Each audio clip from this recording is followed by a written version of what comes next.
Entonces, como veíamos en el video, las olas se dan, digamos, de manera sorpresiva, sobre todo las olas gigantes. Lo veíamos en en el caso del barco. El barco pues venía de manera normal, sorteando olas, digamos, relativamente embravecidas, pero hay un punto en el que se da una longitud de onda mucho mayor entre una cresta y otra. Generalmente puede ser por una ola constructiva que se altera de alguna manera y genera una hondonada, o sea, un bajo mucho más grande. O viene algún efecto de ola de tormenta y genera entonces esa ola de tormenta puede generar un vacío muy profundo y ahí es donde se da un choque fuerte como lo veíamos en el video. Esas olas, digamos, monstruo, olas gigantes son difíciles de encontrar, pero existen y muchas de esas olas monstruo, olas, digamos, gigantescas, son las que han causado algunos desastres, sobre todo en los barcos. Y son sorpresivas, a veces ni siquiera se pueden prever y puede ser muy peligrosa para la navegación. Como veíamos entonces en el caso de la ola destructiva, cuando se cancelan, pues el mar está tranquilo. Vemos la ola, ¿sí? Se atenúa una con otra y el mar está tranquilo. Los ciclos de la vida de la ola los podemos encontrar entonces si estamos en una zona de la costa y miramos o tenemos una vista, digamos, a mar adentro con una buena distancia, o tenemos unos binóculos o un telescopio en su defecto. Podemos ver que mar abierto, generalmente una distancia de unos 2-3 kilómetros, podemos ver la zona donde se hace la interferencia, donde se dan las olas destructivas, donde se interfieren unas con otras, o donde se dan las olas que se suman unas con otras, ¿sí? Entonces los tres fenómenos podemos encontrarlos. Generalmente se asocia cuando en la costa empezamos a ver sobre todo olas constructivas, se hace asocio sobre todo en el Caribe, que el mar está picado o que se está dando el mar de leva. Es cuando se ven esas olas muy constructivas que están generando una y otra y otra y otra. También se ven, digamos, en cierta manera las olas se empiezan a interferir unas con otras y en algunos puntos se anulan, pero en su gran mayoría cuando el mar está picado generalmente hay una zona de olas constructivas. Los tipos de progreso que se dan en las olas, entonces ahí es donde ya lo veíamos, teníamos el mar abierto, las olas son irregulares, el oleaje, las olas son regulares y el surf es cuando rompe, ya lo habíamos hablado. Veíamos entonces que cuando se genera la dispersión y se está dando ya hacia la zona de la costa, se empiezan a generar las olas que ya tienen una predominancia sucesivas unas con otras y generalmente estamos asociándonos a que ya hay unas aguas más someras, o sea, aguas poco profundas. Generalmente cuando nosotros estamos en la zona de la costa vamos a ver estas olas así. Eso es ¿por qué? Porque la zona de la costa tiene zona más baja en su fondo marino, digamos un fondo marino más bajo, no tan profundo. Entonces las olas empiezan a acelerarse y empiezan a mostrar este movimiento. Si veíamos el movimiento aquí, a mar adentro puede ser circular, aquí ya es elíptico el movimiento dentro de la energía de la ola. ¿Sí? Y este es el movimiento típico de las olas sucesivas unas con otras que vemos cerca a la costa. Vamos a ver siempre estas como rayas, que viene la cresta de la ola, la cresta de la ola, crestas sucesivas que van llegando a la costa y en algún momento romperán y van a generar entonces la ola de surf. En las aguas poco profundas generalmente el fondo afecta al movimiento del agua y entonces en estas aguas generalmente se da el rompimiento, lo que denominamos surf. Aquí vamos a ver el corte transversal en el que vemos el sucesivo movimiento de la ola. Primero es circular, a medida de que ya se interfiere la distancia de la ola con el movimiento que pueda hacer dentro de la columna de agua contra el fondo, entonces el movimiento se vuelve más elíptico, digamos un poco más caótico, y es cuando generalmente la fuerza empieza a solevantar la ola, ¿sí? ¿Por qué? Porque la ola va angostando la distancia referente al fondo del mar y entonces ahí la ola se tiende a recoger y alzar, lo que va a generar la cresta clásica para hacer el surfeo, que es aquí donde en esta interfaz donde se da el rompimiento, que es donde los que practican el surfing pues tratan de tomar la ola para empezar a montar la ola hasta un punto previo a que esta choque ya contra el fondo marino o contra la zona costera y puedan, digamos, seguir montando las olas. Esto incrementa la velocidad, ¿no? Entonces, a medida que la ola pues lleve una velocidad, hay un punto en que se da la interfaz ola-tierra, como en el fondo del mar, y se empieza a acelerar hasta que rompe la ola. Aquí vemos entonces matemáticamente cómo funciona esto. Pues no lo vamos a explicar, pero las distancias, a medida de que interfiere, va aumentando la distancia que viene del fondo marino, se va reduciendo la distancia, perdón, la altura de la ola va aumentando, y esa relación es relativamente entre la distancia y la altura versus el fondo, nos va a dar el punto de rompimiento. Dependiendo del fondo, también vamos a tener el tipo de pendiente que se puede hacer en esa ola de surf. Ahí es donde la configuración del fondo marino del lugar donde se está es que va a tener unas olas que van a romper con muchísima fuerza, o van a ser más atenuadas, o van a tener... Eso depende de la forma del fondo marino y del lugar. Por eso hay muchos lugares en el mundo donde se utiliza la zona, digamos, el aspecto local de la topografía del fondo y de la superficie de la zona costera, de la interfaz tierra-mar, que es más ideal para el surfing que en otros lugares. Generalmente aquí en la costa de Colombia podemos encontrar muchos lugares, sobre todo cerca del Parque Tayrona, en arrecifes. Bueno, arrecifes es un poco peligroso para hacer surfing, sobre todo para nadar, pero algunas zonas como Los Naranjos o otras zonas de cerca del Parque Tayrona se dan unos puntos muy buenos para hacer surfing, como también en La Guajira hay otros puntos especiales, no tanto para surfing sino para otro deporte que se llama skydive, que es utilizar una especie de vela para poder surfear con una tabla de surf. En estos lugares como el Cabo de la Vela es muy bueno porque es una zona muy plana en la que se puede, digamos, hacer este deporte por la forma. Entonces, en distintas partes del mundo hay lugares muy adecuados por su forma topográfica y sobre la configuración de la playa para poder tener unas muy buenas olas. En este caso en el Perú hay lugares muy buenos para hacer surfing. En Hawái, en Australia, bueno, hay una gran cantidad de lugares en el mundo. Entonces, dependiendo del fondo es donde vamos a tener distintos tipos de rompimientos de olas. Hay distintos tipos de ese rompimiento. Aquí vemos entonces, el spilling break, que es el plunging, que es la ola como más clásica del surf, del deporte de surfing. Y la ola, digamos que la surging, que rompe, digamos, sin mucha, digamos, orden, digamos.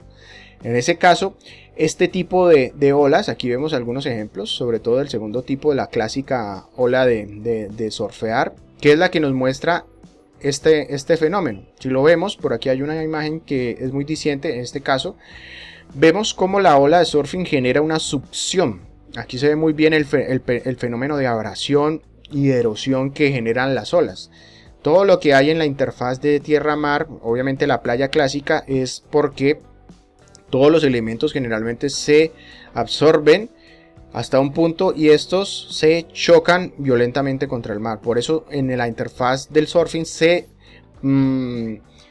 pulverizan muchos de los procesos que encontramos en la costa. Y obviamente encontramos los granos en la costa, encontramos la playa, y ahí también depende de la configuración. Hay playas en las que generalmente la playa es muy limosa, muy arenosa, es porque se ha dado un proceso de erosión fuerte por el rompimiento del surf constante, y dependiendo del material también. Hay materiales que son más fácilmente limables, digamos más destruibles que otros.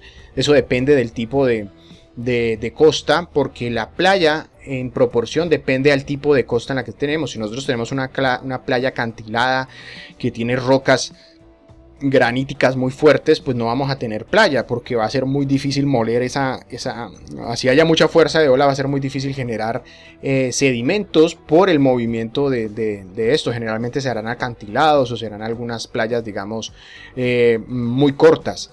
Si estamos en una playa grande, bonita, generalmente asociada a orígenes arrecifales, pues el arrecife, que generalmente es carbonato de calcio, es muy fácil de destruir. Entonces se puede pulverizar muy fácilmente, entonces puede generar una playa muy grande y bonita, la playa clásica blanca. Eso también depende del material, si es una playa negra o oscura, generalmente es asociada a materiales volcánicos, a rocas volcánicas. Eso depende mucho de la configuración. Entonces aquí vemos este fenómeno de que la ola está rompiendo. Aquí vemos cómo la succión de la ola está levantando todo el sedimento que hay en la playa y lo choca contra la misma playa. Aquí vemos un ejemplo también, se ve muy bien en esta foto, cómo la columna de la ola de surf levanta los sedimentos y en algún punto pues van a chocar unos con otros y se va a dar el proceso de surf. Esta es la etapa de la energía donde la erosión se genera por este proceso. Obviamente si esto lo repetimos cientos de miles de veces a lo largo de cientos de miles de años, pues la erosión va a ser constante, un proceso abrasivo que va a ser constante. Los tipos de ola entonces, como los veíamos teóricos, los vemos aquí en foto. El mar abierto, el mar revuelto, digamos una ola que no tiene dirección, que va para acá, hay una que viene para allá, otra. El oleaje previo a la zona a romper a la costa y ya cuando llega a la costa el rompimiento, básicamente el surf. Esos son los tipos de progresión de las olas. Aunque como les decía, también tiene que ver mucho con la configuración local en la que nos encontremos. Y ahí es donde vamos a encontrar fenómenos asociados a cómo se muestra ese proceso de llegar a la energía, de esos tipos de ola, de esa velocidad. Tiene que ver, uno, con el fondo marino, la configuración del fondo marino cercano a la zona de costa y la misma costa. ¿Sí? Entonces no es lo mismo tener una playa abierta, una bahía, que tener una punta, que tener una playa lineal, que tener una cabeza de playa, que tener un acantilado. O sea, esa configuración de la playa me va a traer una configuración también de la manera en que va a romper esa ola y cómo se van a reflectar, porque también las olas van a chocar, van a generar una energía y en cierta manera van a refractar otras olas, porque la energía se puede difractar o a reflexionar contra otros elementos y se va a reflejar. Eso también depende de la configuración. La refracción de las olas está asociado entonces siempre a que las crestas de la ola van a entrar a aguas poco profundas, se van a acelerar, va a crecer si es poco profunda y el relieve, digamos, es declinado, el del fondo marino cercano, va a dar un arrastre y va a aumentar una velocidad. Eso depende de muchos casos. Pero hay dos formas básicas que podemos reconocer en cualquier playa. Lo que se denomina a veces playas de baja energía y de alta energía. Si nosotros vamos a ver un lugar donde se va a dar el rompimiento fuerte del agua, va a ser, en este caso, tenemos una playa típica general, en la que tenemos una punta, ¿sí?, que está saliendo de la tierra hacia el mar. Y tenemos una bahía que generalmente es oblicua, redonda o elíptica en cierta manera, que es donde la energía de la ola que llega se disipa. Entonces aquí se disipa y llega a la playa hasta un punto de altura y se devuelve. Cuando la energía de esa misma ola viene aquí directo, pero se encuentra con un elemento como una punta, entonces obviamente la energía de la ola choca contra esa punta y genera entonces un cliff, o sea, una ola de erosión, o sea, y choca el surf fuertemente y genera entonces el choque de la ola contra el elemento. Generalmente las puntas pues son en zonas rocosas, son materiales más duros que están expuestos por la misma erosión, que empiezan a ser materiales duros que obviamente se chocan contra el mar y ahí se generan procesos, digamos, erosivos con materiales más duros de erosionar.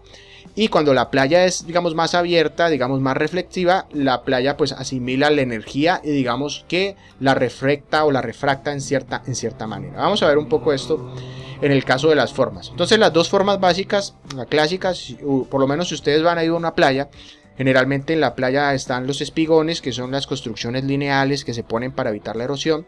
Pues si uno se va a la punta del espigón, inclusive cuando hay salvavidas y hay las personas que cuidan la playa, Esas son las zonas prohibidas porque es la zona donde rompe con más violencia la ola. Entonces, si yo estoy en una punta y estoy aquí en la esquina y estoy tomando fotos y estoy parado aquí, y digamos esto es una zona que tiene rocas, viene una ola, como ya sabemos que las olas pueden ser constructivas o destructivas y por múltiples fenómenos o múltiples condiciones pueden crecer en algún momento. Entonces yo puedo ver una regularidad de olas que están rompen digamos con energía un poco fuerte pero constante, que yo digo no, pues me voy a acercar a la punta hasta cierto lugar. En algún punto puede darse una ola intempestiva de que cambie y sea muy fuerte y esa persona que esté aquí parada se caiga, y entonces caiga generalmente sobre las rocas, y es donde generalmente la gente se ahoga más fácilmente o se puede matar fácilmente.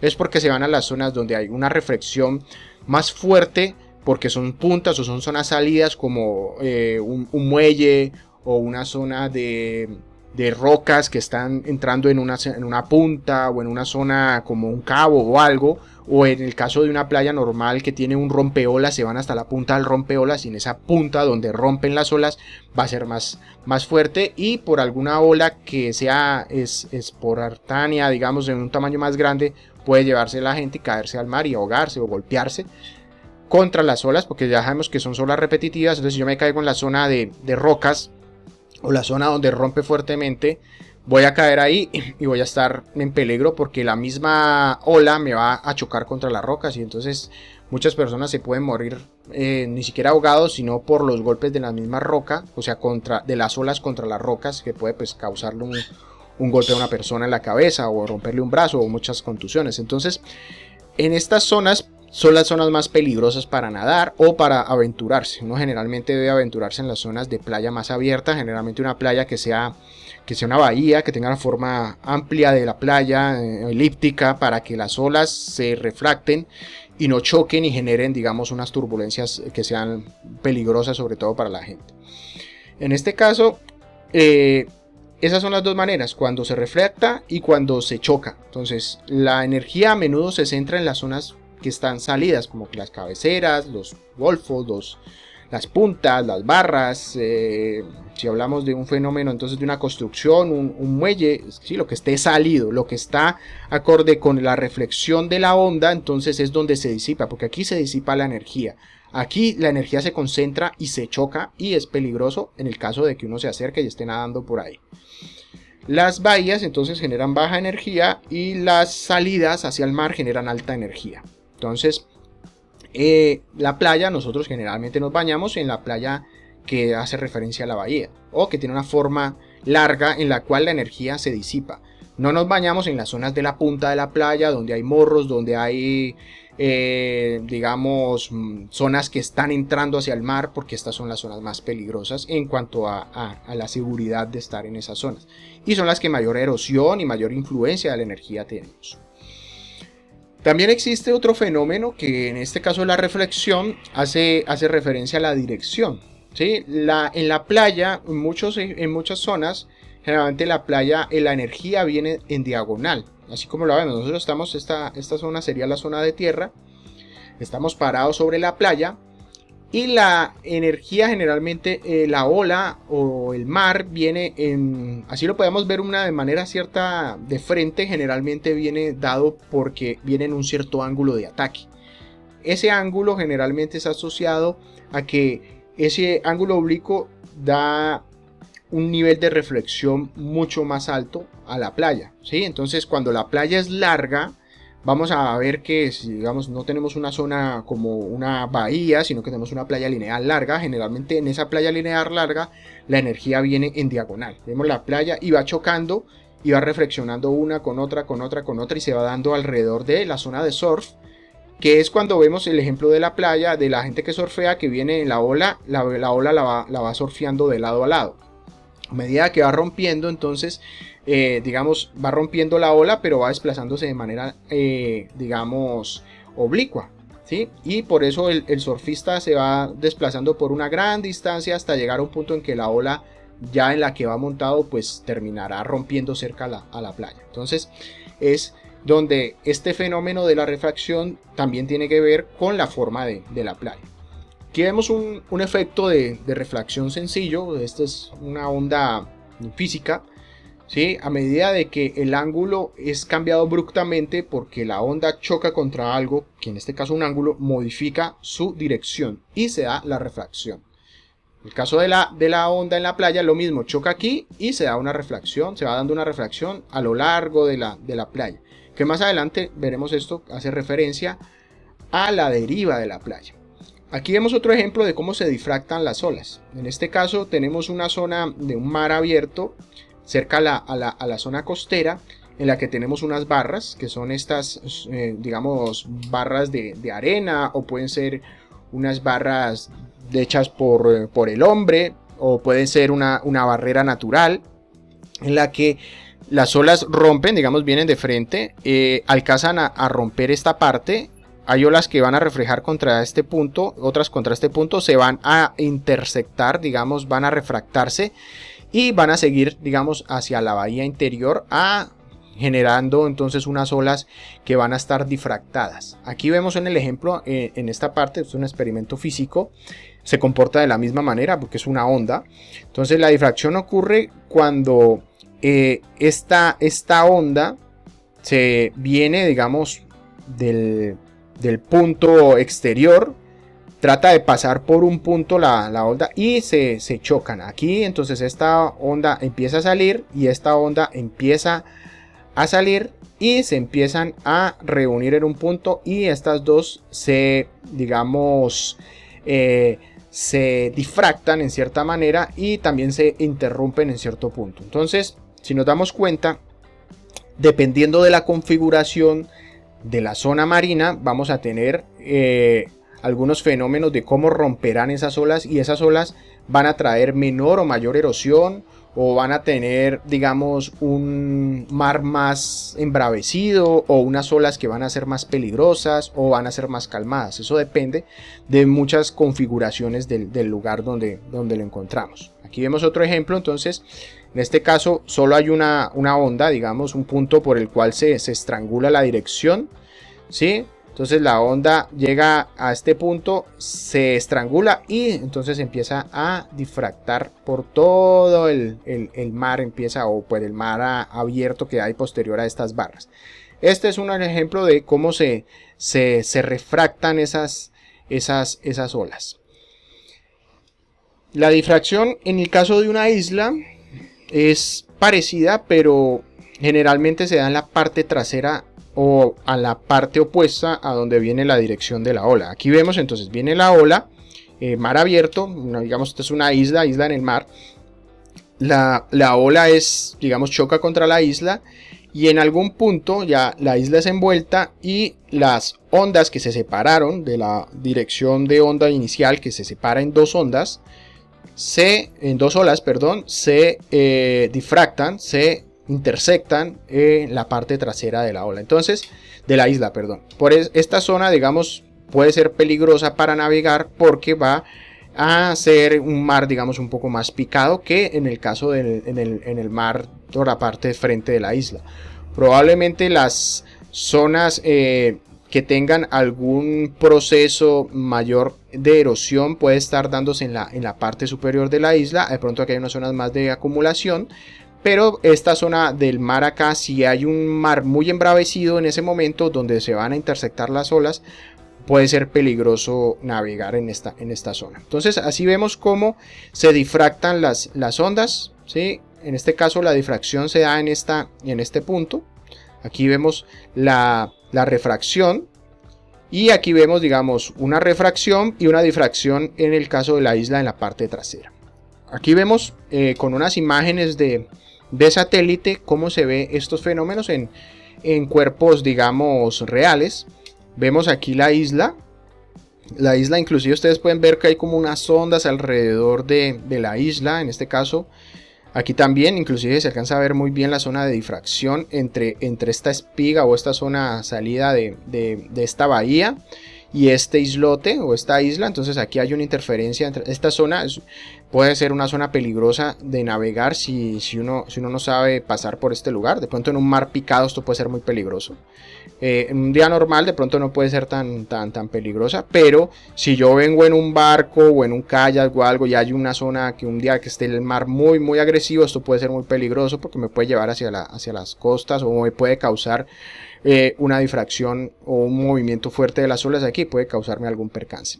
En este caso, cuando nosotros veíamos lo de la energía, cómo se difracta, se refracta, perdón, en una playa, que esta es una playa de baja energía, se nota porque la forma es oblicua, es elíptica, y la energía, si vemos las ondas, se van difuminando aquí. Entonces, no es lo mismo cuando choca aquí la energía, que a medida de que va llegando y llega la ola y la energía se va apaciguando. Cuando llega acá en la zona que no tiene zonas donde descargar o digamos disminuir la energía, pues se da el movimiento del surf, el fuerte surf, porque lo vemos aquí en la espuma que está generando toda esta zona de la isla. Obviamente de entrada ya se ve, yo veo aquí estas imágenes, son islas volcánicas, se nota el movimiento, son de origen volcánico. Y la forma, pues se están dando procesos erosivos aquí. Obviamente esta playa debe haber sido después de muchos años, de miles de años de erosión. Y esto ya pues se volvió una zona de, digamos, una playa de baja energía. Esto es una zona de alta energía. Entonces generalmente tenemos zonas de alta y baja energía, que unas disminuyen la energía de las olas, otras las aumentan básicamente porque chocan contra ellas físicamente y generan el rompimiento del área del surf. Cuando nosotros hacemos esto de la difracción, aquí hay una difracción de ola, digamos, de manera artificial, porque se tienen los espigones. Aquí tenemos unos espigones o unos muelles. En este caso esto es una bahía de, digamos, de baja energía, entre comillas, pero aquí se está tratando de reducir la energía para que llegue con menos fuerza a la bahía. Se nota que esta bahía tiene un gran proceso de erosión, probablemente está empezando a sufrir erosión y le hicieron este rompeolas aquí en la esquina para evitar que la energía se disipara y se llevara toda la arena. Entonces aquí se nota, ustedes ven por la cantidad de espuma, digamos, el movimiento del surf donde está chocando, y acá pues que casi no hay, pues sí hay una que otra ola, pero no es como en esta que está rompiendo casi todo. Aquí está dando un muy fuerte proceso de erosión. Probablemente esto a cada rato lo tienen que estar reconstruyendo para poder tener este rompeolas y evitar que se siga erosionando esta zona. Ahora sí vamos a ver algo que hace referencia entonces a las mareas. Ya vimos que las olas indiscutiblemente tienen que ver con la dirección del viento y con los fenómenos del viento, así como con otros fenómenos más locales como un tsunami, un deslizamiento. Las mareas son los cambios de la elevación del mar, ¿sí? La ola es cómo llega, choca y el proceso sucesivo de olas. Las mareas son la que hacen referencia principalmente a la altura. Aquí vemos un ejemplo de un lugar donde se miden la diferencia de mareas. En este caso, en marea alta es este mismo lugar hasta donde llega el agua en marea alta, y en marea baja cuánta de la altitud del agua ha cambiado. Las mareas tienen dos referencias generales. Una es que también depende mucho el cambio de la altitud del agua, depende de la configuración local, del territorio a nivel local donde nos encontremos, y de la configuración de la interacción entre el sol y la luna. Entonces vamos a ver un poco este ejemplo más detallado. Aquí vemos que la diferencia de mareas nos da este ejemplo. Vemos unos barcos que en marea baja quedan encallados y en marea alta pueden ser, digamos, ya pueden servir para navegar. Esto es porque el lugar está en marea alta y marea baja. Hay lugares en los que del mundo donde los cambios de la marea quedan completamente sin agua. Eso depende de la configuración. Hay lugares en los que hay un paso de tierra en marea baja y yo puedo pasar de una isla a otra, y en marea alta no puedo ni siquiera atravesar porque tendría que pasarlo en un bote. Entonces eso depende también del lugar donde nos encontremos. Las mareas se caracterizan entonces principalmente porque se extienden a través de las cuencas oceánicas, o sea, es una ola individual, es una mega ola, por así decirlo, no es una ola específica, que tiene que ver principalmente con la atracción gravitatoria de la Luna y del Sol. En este caso, las olas se pueden evidenciar esos cambios de esa ola, de esa marea, de esa altura de la elevación del mar, generalmente donde hay unos grandes cambios de la profundidad del océano, ¿sí? Las longitudes de esas olas de aguas poco profundas, las longitudes de ondas suelen ser en gran medida la profundidad del océano. Entonces, si yo tengo una zona que es muy profunda en la parte oceánica, voy a tener una variación mucho mayor de la marea. Un ejemplo de eso es, y que en esta materia lo veremos más claramente, es que el Pacífico colombiano es más profundo que el Caribe. Las mareas en el Pacífico son mayores que en el Caribe, porque las configuraciones territoriales de la plataforma continental y de la profundidad que encontramos en los dos océanos son distintas. Y esas configuraciones generan unos cambios de mareas mucho más fuertes en el Pacífico. Ya lo veremos más adelante y ustedes lo tratarán de entender de mejor manera con algunos ejercicios que veremos. Y entonces todo esto se debe a una interacción muy compleja que se tiene entre la Luna y el Sol. El Sol genera una interacción gravitatoria hacia la Tierra y la Luna también genera una atracción gravitatoria hacia la Tierra.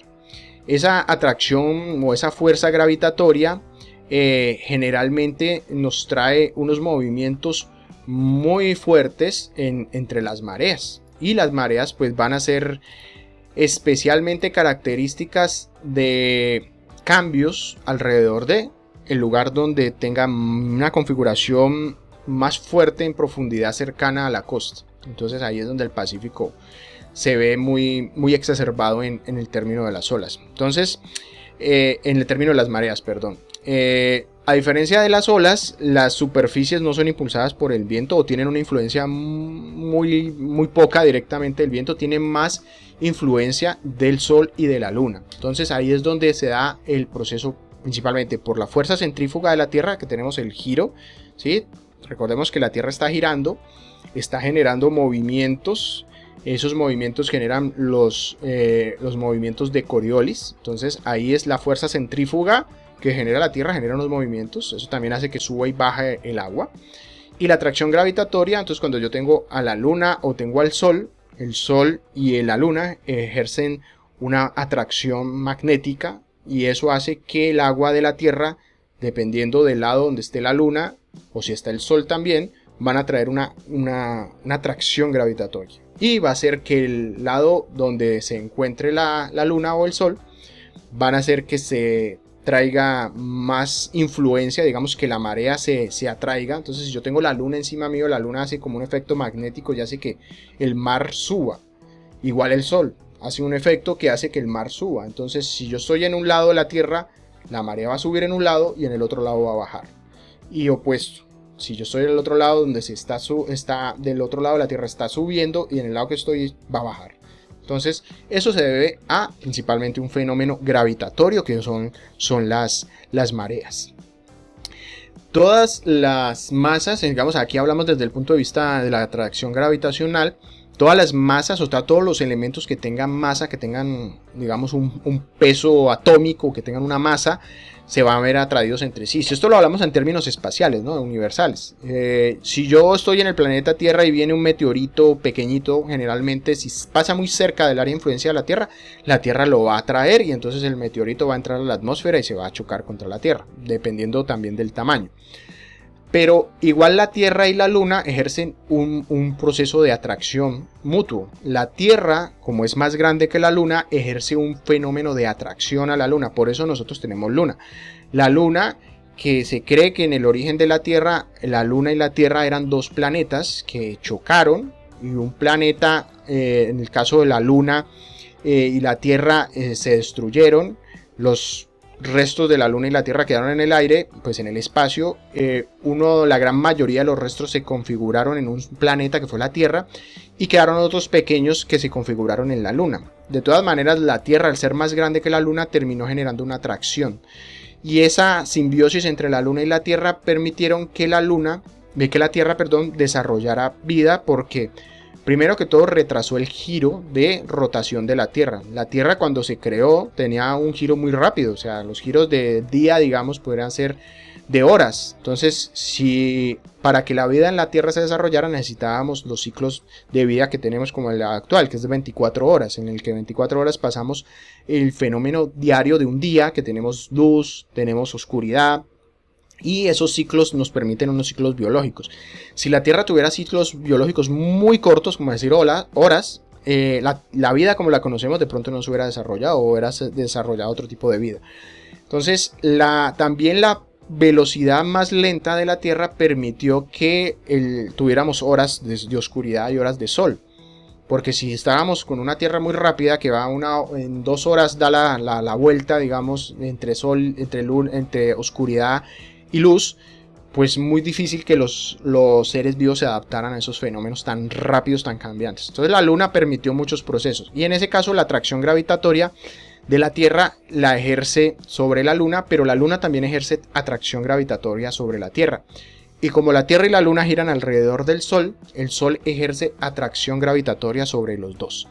En ese caso, la Luna está muy cerca y entonces genera un efecto mayor sobre las mareas que el Sol. Pero el Sol también genera un fenómeno. Aquí vamos a ver esto. Entonces, tenemos la Tierra. Recordemos que la Tierra tiene la capa exterior conformada principalmente por la hidrosfera. Las mareas no solo se ven en el mar, también se ven en los cuerpos de agua. Pero en los cuerpos de agua grandes no es evidente. Exceptuando que sean muy grandes como el lago Titicaca o digamos el lago Baikal, algún lago muy grande, los grandes lagos de Estados Unidos.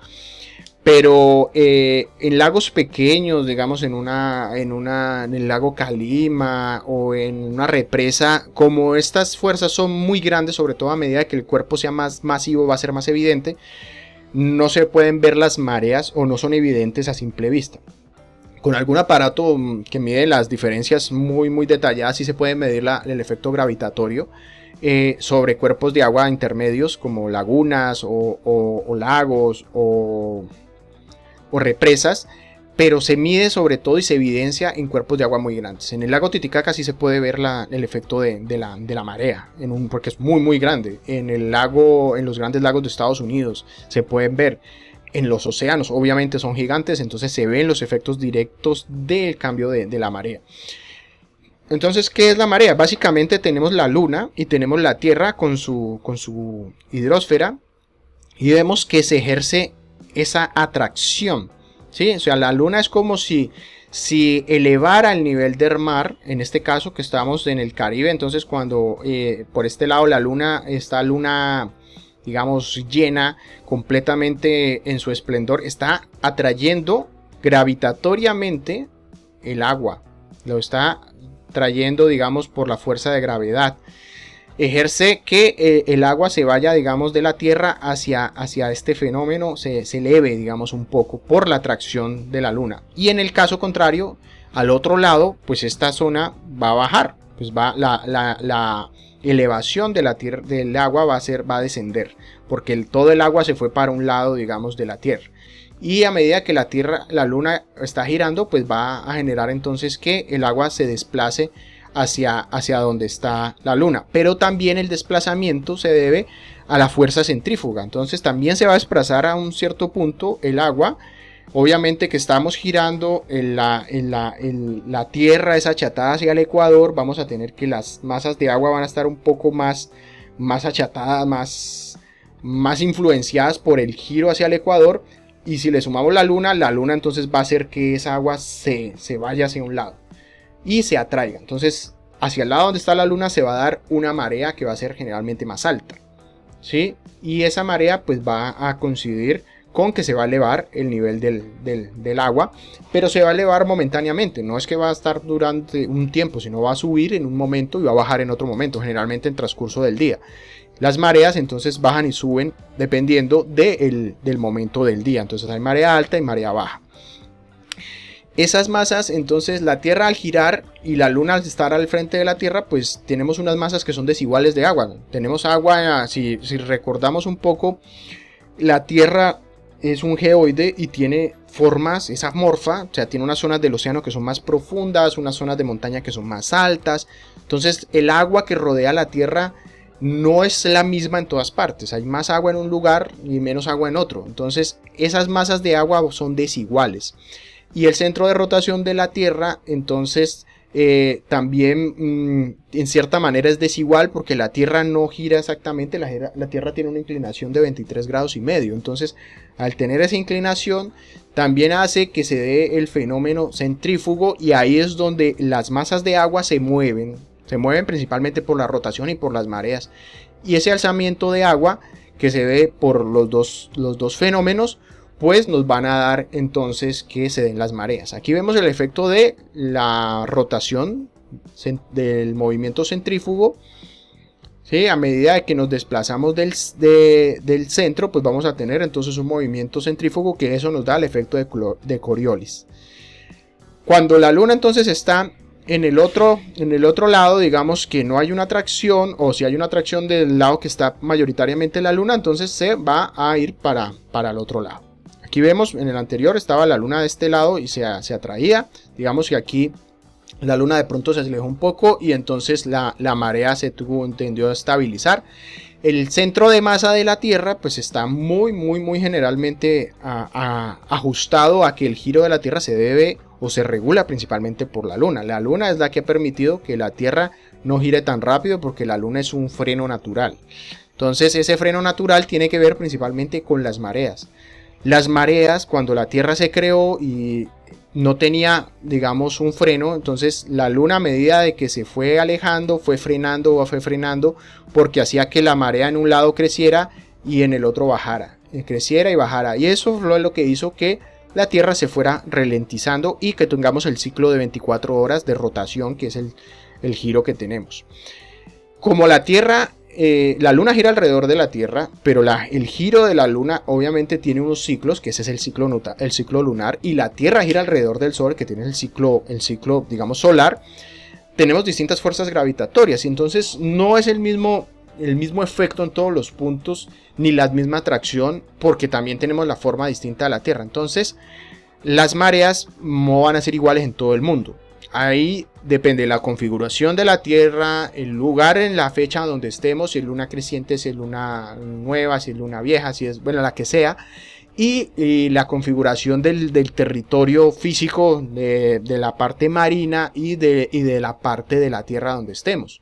Porque eso va a tener entonces una masa. No es lo mismo estar al lado de la Sierra Nevada de Santa Marta, que es una montaña que tiene 5.800 metros, a estar en el Cabo de la Vela, que no tiene montañas, o estar al lado de los Himalayas. O sea, la atracción gravitacional y la fuerza que se tiene, digamos, de la masa que hay en esos lugares es mayor, debido a la masa de la montaña o de las montañas que están ahí, igual que la zona andina y otros elementos. Entonces la fase de la gravitación y de la forma de la Tierra entre las zonas varía, igual como la gravedad. La aceleración gravitatoria en muchos lugares, sobre todo, se expresa a través de la declinación magnética. Uno lo puede ver en la brújula. Las brújulas no tienen declinaciones magnéticas en distintos puntos de la Tierra, principalmente debido a la gravedad.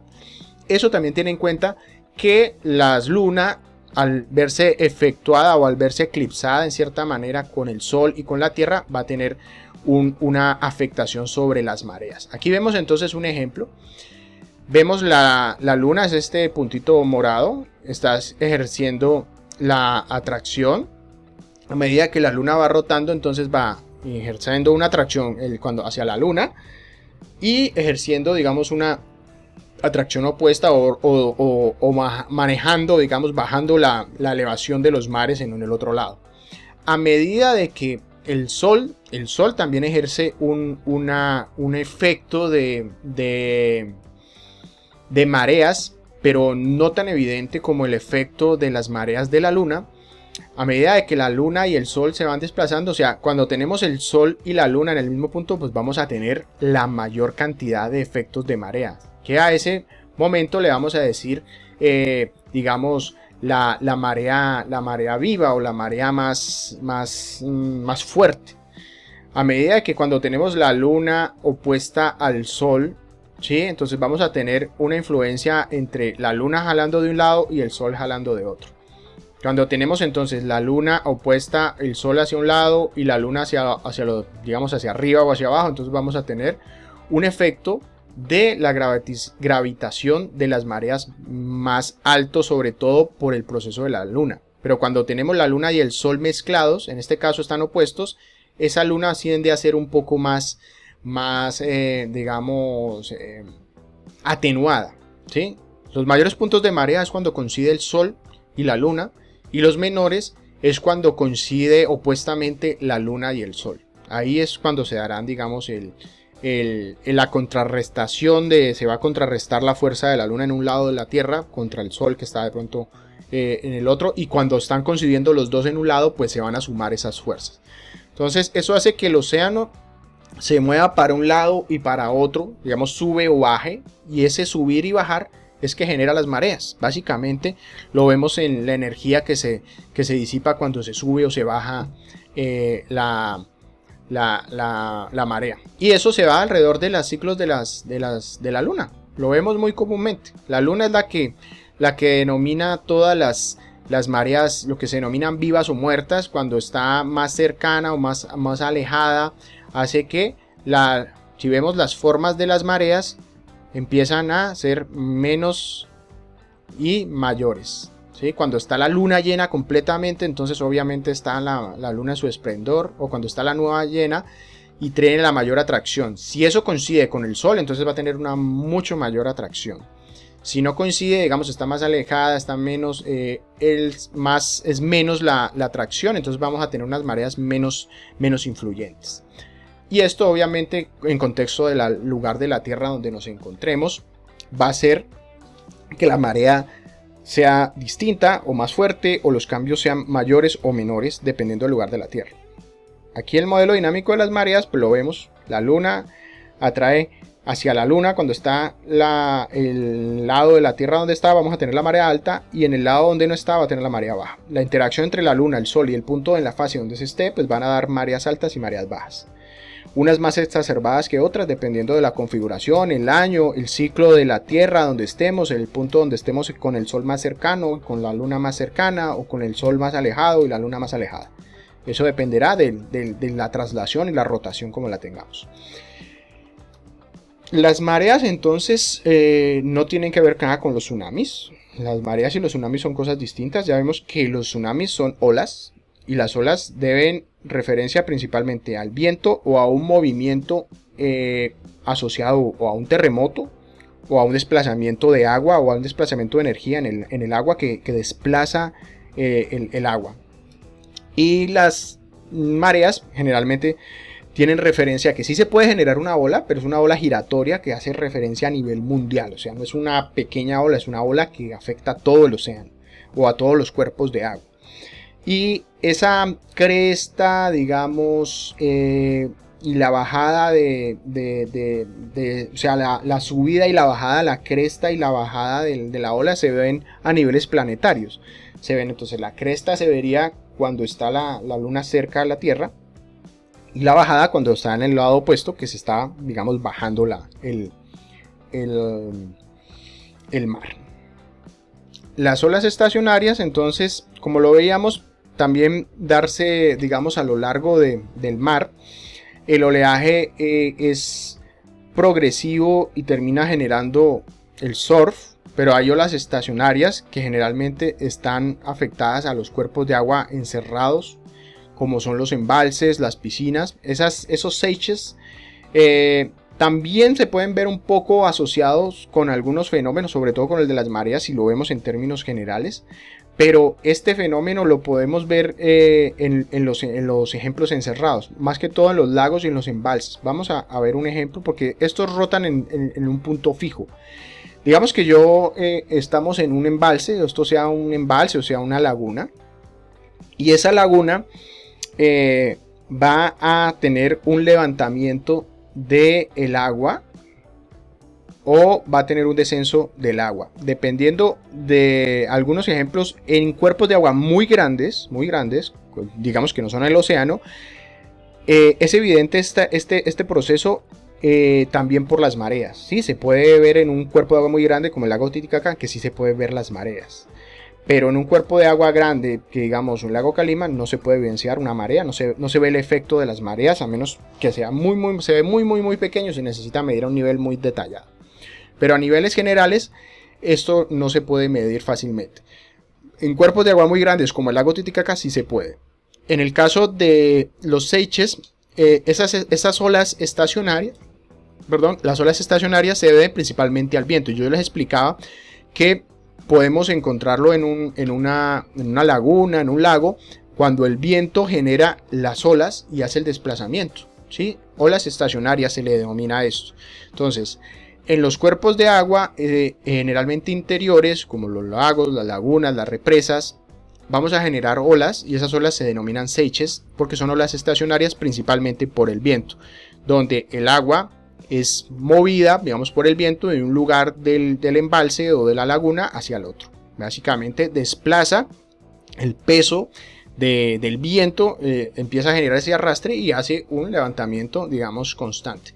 Obviamente esto es en el caso de los lugares en los que se pueda, digamos, generar. Generalmente están asociados a la dirección del viento. Y aquí vemos un ejemplo, en este caso como un lago, en el que tenemos un barco en un punto y un barco en el otro, donde el barco normalmente digamos que no hubiera influencia del viento, pues la altura del cuerpo de agua sería en este punto, y en este punto vemos que el barco está un poco más alto aquí y más bajo acá, en referencia al nivel del terreno. Si hay un seiche, o sea, hay un proceso del viento y está enviándose, hay un constante de viento, eso va a hacer que el viento, que en este caso esté chocando contra un fenómeno, digamos, aquí está dándose el arrastre desde este punto, desde el lugar del barco de la izquierda hacia la derecha, hará que se levante, digamos, se arrastre, y en el otro lado del lago se va a dar un levantamiento, ¿sí? Estas olas estacionarias en elementos muy grandes, también si es un cuerpo de agua como el que les decía, un Titicaca, el lago Titicaca, también se va a ver aumentado este efecto por las mareas, porque las mareas en cuerpos de agua muy grandes son muy evidentes, mientras que en cuerpos de aguas pequeños no son evidentes. Puede ser evidente un poco el efecto del seiche, en el que el agua, cuando sopla, generará un desplazamiento de un lugar predominantemente al otro, porque empezará a arrastrar el agua. Es como cuando ustedes tienen un vaso de agua con una sopa o con algo caliente y lo soplan. Si ustedes soplan, van a ver que van a hacer como un huequito y van a desplazar el agua hacia el otro lado del vaso. Es este mismo efecto. Obviamente que esto es un efecto muy local, digamos, en términos específicos de los cuerpos de agua, pero es como si ustedes tomaran el vaso y lo soplaran. Si vemos en términos de los modelos de las mareas, entonces la Tierra va a tener un giro, va a tener un gradiente de presión de Coriolis, y va a tener entonces que este ciclo del agua va a tener una dirección, va a tener un flujo que va generalmente asociado a lo que veíamos cuando giraba la Tierra. La Tierra gira, entonces vamos a tener un giro que va a estar asociado a el lado contrario de la rotación de la Tierra, ¿no? Entonces, si la Tierra gira hacia la izquierda, entonces hacia la derecha, perdón, vamos a tener un giro hacia la izquierda. Generalmente los huracanes vienen de derecha a izquierda, vienen desde las Antillas y chocan contra Florida, chocan contra Nicaragua o chocan contra el Golfo de México. Ahí es donde uno ve que hay un giro y está contrarrestándose básicamente el efecto de Coriolis. Existe un modelo que se llama el modelo de equilibrio de las mareas, pero este modelo no explica totalmente, digamos, los movimientos de los océanos. Tampoco explica, digamos, los movimientos de los desplazamientos de los continentes. Recordemos que existen nosotros estamos en una capa exterior, existe la teoría de la deriva continental, y entonces los océanos tienen una masa, tienen un agua, pero el agua no es infinitamente profunda. O sea, hay océanos que son más profundos. El Pacífico tiene unas zonas muy profundas como la fosa de las Marianas, pero esta zona no es, digamos, ilimitada. Entonces, la Tierra tiene una distinta variación, primero de cuerpo de agua en general, y el agua en ese gran océano, porque al final todo es un solo océano, Pacífico, Atlántico, los mares, todo es un solo océano, un solo cuerpo de agua, que para efectos prácticos lo subdividimos a niveles regionales y a niveles continentales. Pero lo que estamos viendo aquí es que el agua tiene distintas variaciones, ese cuerpo de agua en alturas y en profundidades, en variaciones. Si nos damos cuenta, entonces aquí el Topex Poseidón nos muestra una animación del altímetro de radar de 6 años, en el que se ve la predicción de las alturas del océano para 16 días. Esto nos muestra entonces zonas que tienen 1.5 metros, 0 metros, digamos más o menos estable, y menos 1.5 metros. Entonces hay variaciones en promedio, ¿no? Porque hay lugares en la Tierra donde se dan variaciones de mareas muy altas. En el Pacífico estamos si nos damos cuenta, aquí está el Caribe y el Pacífico. El Pacífico tiene una variación de marea muy grande, desde menos 1 a 1.5. Entonces el Océano Pacífico es mucho más variable y más alto que el Caribe. El Caribe generalmente está a 0. O sea, hay puntos en el océano que el océano está mucho más abajo que el Caribe, y puntos en el océano que está más alto, o puntos en el tiempo que está más alto que el Caribe. Entonces tiene una variación muy alta. Obviamente que si aquí está bajo es porque en otro lugar está alto y viceversa, ¿no? Aquí también tenemos que ver con la marea y con otros elementos, pero en términos generales, este es el comportamiento de la dinámica de los cuerpos de agua. Por eso el canal de Panamá tiende a ir del más alto al más bajo. Generalmente entonces el océano Pacífico se va del océano Pacífico al Caribe, ¿sí? Porque las mareas, los cambios de mareas son más altos en el Pacífico que en el Caribe. Si pudiéramos medir y hacer un corte transversal, veríamos que el Caribe en teoría se comporta más abajo. Siempre la altura de la ola va a estar más baja que la del Pacífico. El Pacífico es más intenso. Por eso los cambios de marea son mayores en el Pacífico colombiano que en el Caribe, que en el mar Caribe.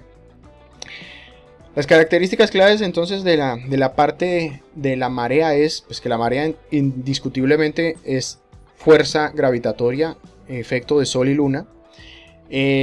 La amplitud de la marea depende en teoría de muchos aspectos, principalmente de la configuración regional donde nos tenemos, de la forma del fondo oceánico, de la forma topográfica donde se da la marea específica y del lugar de la Tierra y también del océano.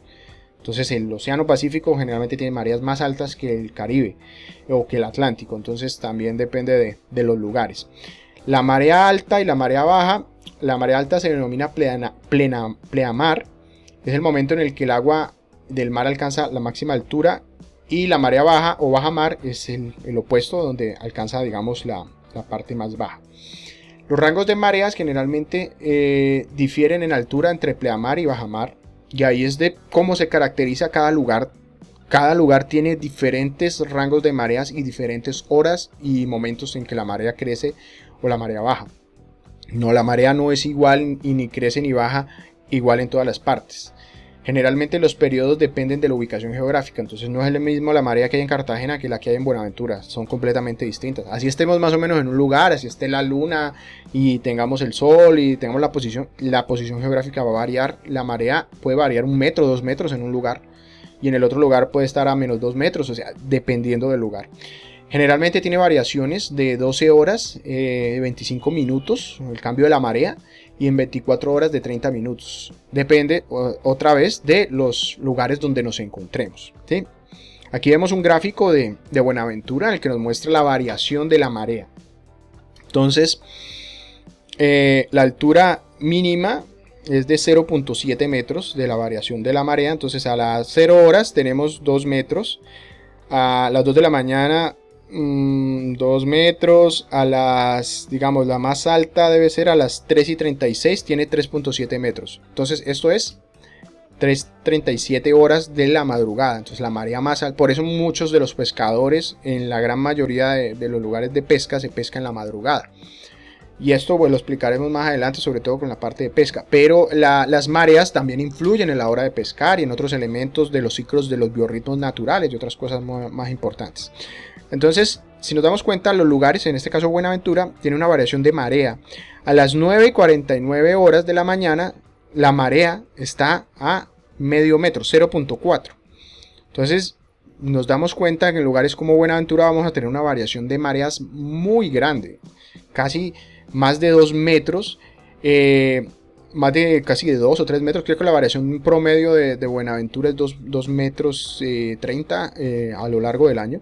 Hay puntos en los que puede ser mayor, pero en este caso, en este momento específico, el domingo 13 de octubre, la tabla y los rangos de mareas nos están indicando eso. Entonces aquí vemos que tenemos marea alta, marea baja, marea alta, marea baja. Entonces la marea alta en ese día va a ser a las 3:56 y la otra marea baja va a ser a las 8. Entonces esto no es igual en ninguna parte del mundo. Bueno, en la gran mayoría de lugares del mundo la variación es local y dependiendo de la configuración y la posición geográfica. Entonces la marea alta en Buenaventura no es la misma marea alta en San Andrés o en Cartagena, son distintas. Y eso se debe principalmente a estos procesos. Ahí es donde nos interfiere entonces la longitud de onda, el parámetro de la ola, a eso le sumamos entonces la marea. Entonces marea nos va a cambiar también la altura de la cresta, nos va a cambiar la altura de la ola, nos va a cambiar la longitud, porque va a sumar o a restar en cierta manera y también dependiendo de los periodos. ¿Por qué las mareas no son exactamente de 24 horas o de 12 horas? Porque como la luna avanza en una órbita cada día, toma alrededor de 50 minutos adicionales para cada lugar de la parte o de la superficie de la Tierra recuperar una posición específica respecto a la luna. Entonces ahí es donde se dan las variaciones de las mareas. La variación de la marea es desigual en muchas partes. Por eso nosotros vamos a tener que tener un registro de la marea. Y en este caso, en el Colombia, lo que se encargan de registrar la marea y este tipo de variaciones, sobre todo para la navegación, es la Dirección General Marítima. El IDEAN también lo hace a través de alguna información general, sobre todo para las zonas de los puertos, pero el que se encarga de esto es la Dirección General Marítima, que es los que definen las tablas de mareas para toda la zona del Pacífico, porque obviamente ellos verifican con un mareógrafo cómo está la marea. Entonces esa altura de marea se verifica con el mareógrafo y dice está hoy a 2 metros y pico la marea, está a menos a 40 centímetros en los momentos, y son los registros que van quedando de las mareas. Obviamente tenemos en cuenta la rotación de la Tierra, tenemos en cuenta los ciclos lunares, y como ya se han registrado durante muchos años, se generan las tablas de mareas, que son las que probablemente nos van a decir en qué momento del año, el X día que yo voy a ir, a qué momento, cuál será la marea alta y cuál será la marea baja, o en qué momento. Básicamente así se maneja.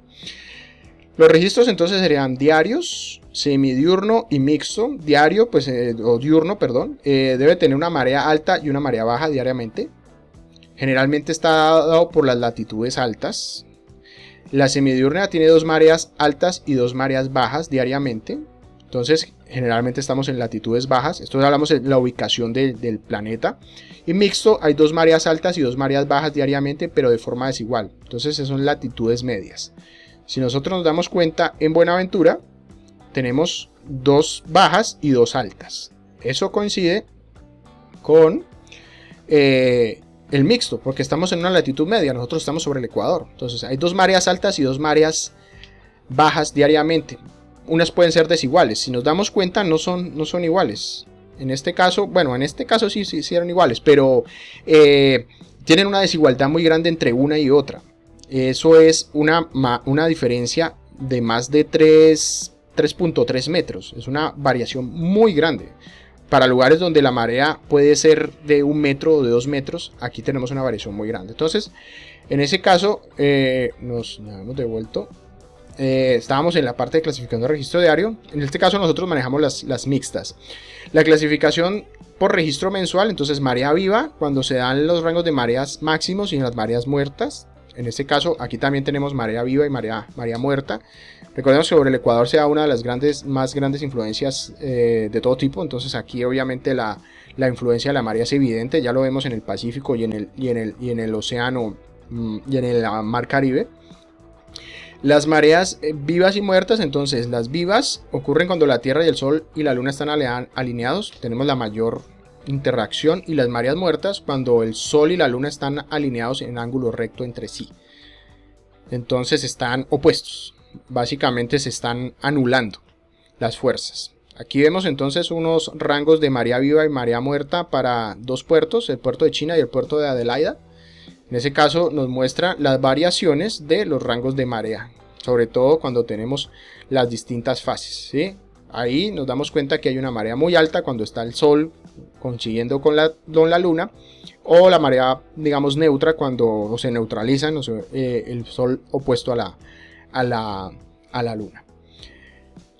Para eso entonces utilizamos las tablas de mareas. Las tablas de mareas entonces nos indican en qué momentos y en qué horas de alrededor del año, las fechas, ya obviamente verificados con registros anteriores, se pueden ver en el tiempo cómo variará la marea alrededor del año en todo el tiempo. Entonces aquí tenemos mareas para Buenaventura, el 24 a las 5:58 horas, el 25 es a la 1, el 26 es a la 1:59, el 27 es a las 2:51, el 28 es a las 3:40, el 29... No hay una hora que coincida en ningún momento de la primera marea, porque a medida que se desplaza la Tierra, se desplaza el Sol, se desplaza la Luna, pues vamos cambiando de posición y las mareas van siendo, digamos, cambiadas en cierta manera. Lo que sí tenemos presente es que el Sol se va a presentar y se va a acostar en unas horas más o menos específicas. Habrá una variación de un minuto en el caso del ocaso, pero las mareas sí, indiscutiblemente, varían más o menos. Las de la primera varían mucho, la segunda marea también tiene un cierto grado de variación. Aquí vemos que va desde las 7 hasta las 11. En la tercera marea vemos que hay otra variación de las 18, las 13, las 14, las 16. Y la cuarta está desde las 19 hasta las 23. Entonces depende de la hora y el momento cómo funcionan las mareas.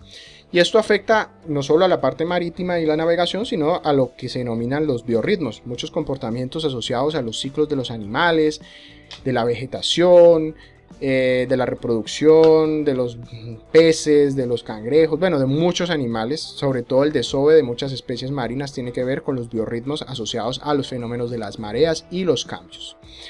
Aquí vemos entonces una actividad en un animalito de estos, que es el cangrejo violinista. En el caso de actividad, digamos, con marea baja, apenas baja la marea, el cangrejo sale a buscar la comida. Apenas la marea está alta, entonces va y se resguarda, la marea está baja, vuelve y sale, y viceversa. Entonces el cangrejo tiene su función de vida en función a la marea. Su ciclo de comida, reproducción, alimento están asociados a un fenómeno como las mareas. En este caso, pues hasta aquí dejamos la clase. Muchísimas gracias.